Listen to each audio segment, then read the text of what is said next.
સાહેબ, જે પ્રકારે એક હની ટ્રેપની ઘટના સામે આવી છે ને એમાં જે ભોગ બનનાર છે તેનું મોત પણ થયું છે, શું સમગ્ર વિગત?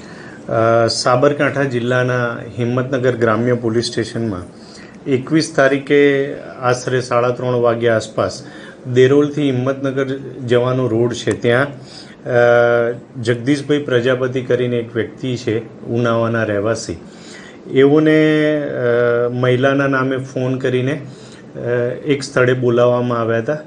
ત્યાંથી પછી આગળ જે છે આ અવાવરૂ જગ્યા, ત્યાં આગળ કોઈ પણ બહાને એમને ઊભા રાખ્યા હતા અને તે દરમિયાન 4 માણસો આવી ગયેલા અને પછી એમ કીધું હતું કે ભાઈ આ મારી પત્ની છે, મારી સગી થાય છે, એની સાથે તું જમવા કેમ ગયેલો, હોટલમાં કેમ ગયેલો, એમ કરીને ધમકાઈને એની પાસેથી એક્ટિવાની ચાવી એ પાછળ ના આવે એટલા માટે લઈ લીધી હતી અને મોબાઈલ લઈ લીધો હતો.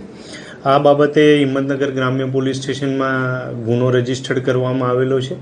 આ વ્યક્તિ જે છે જગદીશભાઈ પ્રજાપતિ, એમને હોસ્પિટલ લઈ ગયેલા અને પછી ત્યાં એ મરણ ગયેલા, એટલે એ બાબતે ગુનો દાખલ કરવામાં આવેલો છે.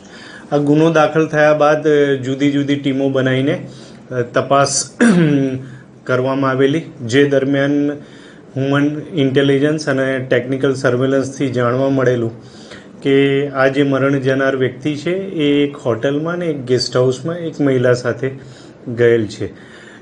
જે આધારે તપાસ કરેલી તો મહિલા અને જે એના મળતિયાઓ છે એ ઉદયપુર બાજુ જવાના છે એવું જાણવા મળેલું. જે આધારે એમને રોકતા 2 ગાડી હતી, સ્વિફ્ટ અને એક એક્સયુવી, એ ગાડી રોકીને પૂછપરછ કરતાં આ ગુનો કબૂલેલો અને જે બંને ગાડી કબજે કરવામાં આવેલી અને અન્ય મોબાઈલને કબજે કરવામાં આવેલ છે. ગુનામાં કુલ 10 આરોપીઓ છે, જેમાંથી 2 મહિલા છે અને 8 પુરુષ છે, જે મહેસાણા જિલ્લાના અને અમદાવાદના રહેવાસી છે. આ લોકોની મુખ્ય એમઓ એ પ્રમાણની હતી કે ફેસબુક કે એના ઉપર એકાઉન્ટ કોઈ ખોટું બનાવે અને પછી જે ઉંમરલાયક વ્યક્તિ હોય એની સાથે મહિલાના નામથી ચેટ કરવામાં આવે અને પછી એનો કોન્ટેક કરવામાં આવે અને મહિલા એને સાથે વાત કરે એટલે હોટેલ કે કોઈ પણ જગ્યાએ મળવા માટે બોલાવે અને ત્યાંથી બહાર નીકળે એટલે કોઈ અવાવરું જગ્યા આવે ત્યારે આ મહિલા કોઈ પણ કારણોસર કે ભાઈ ઊભી રખાઈ દે વાહન અને એ દરમિયાન જે બીજા મળતિયા છે એ એની પાસે આવી જાય અને જણાવ્યા પ્રમાણે કે ભાઈ મારી પત્ની છે કે મારા સગી થાય છે, તમે આ કર્યું છે, એવી રીતે એને ધમકાવવામાં આવતો હતો અને એની પાસેથી રકમ લઈ લેવામાં આવતી હતી.